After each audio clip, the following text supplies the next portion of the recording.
भोग्य सामग्री का नाम अर्थ है। अंत में बहुत गंभीरता से विचार करेंगे तो श्रीमद् भागवत के चतुर्थ स्कंद में अन्न की जो परिभाषा दी गई है, कोई भी भोग्य पदार्थ हमारे पास जब आएगा तब उसका नाम अन्न हो जाएगा। अन्न की बृहद मीमांसा पृथु जी के चरित्र में श्रीमद् भागवत के 34 स्कंद में सन्निहित है।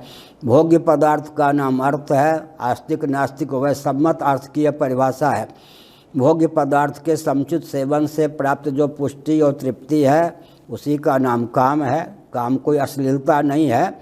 फिर से सुनिए, काम का अर्थ है भोग्य पदार्थ के सेवन से जीवन में जो देहेंद्रीय प्राणांतःकरण सहित जीव में जो पुष्टि और तुष्टि की निष्पत्ति होती है उसी का नाम काम है।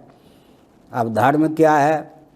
धर्म को भी विचार करना चाहिए। हमारे लाडले प्यारे पासवान जी ने संकेत किया था धारणार्थ धर्म। धर्म के दो भेद हैं, एक सिद्ध कोटि का धर्म, एक साध्य कोटि का धर्म। धारणार्थ धर्म जो धारण करे उसका नाम धर्म है। धर्म से कैसे आप बचिएगा?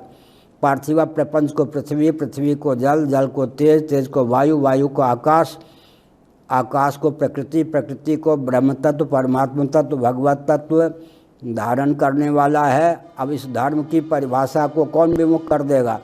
धारणा धर्म, धर्म की सिद्ध परिभाषा यही है। कहाँ पर विचार करें तो महाभारत के शांति पर्व में, कर्म पर्व में और अमरकोश में, साथ ही साथ मत्स्य पुराण आदि में अनुष्ठानात्मक साध्य कोटि का जो धर्म है, यज्ञ दान तप व्रत, इनकी उपयोगिता है जीवन में देहेंद्रीय प्राणांतःकरण में अद्भुत बल और वेग का संचार करने की भावना से अनुष्ठेय कोटि प्रविष्ट यज्ञ दान तप व्रत योग आदि का विधान किया गया है।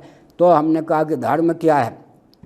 अर्थोपार्जन की वह विधा, विषयोपभोग की वह विधा जिसके फलस्वरूप जीवन दिशाहीन न हो और जीवन में वह अद्भुत बल वेग का संचार हो कि व्यक्ति का मन परमात्म तत्व की ओर, मृत्यु अज्ञता दुख पर विजय प्राप्त करने की ओर अग्रसर हो सके, उसका नाम धर्म है। फिर मोक्ष क्या है?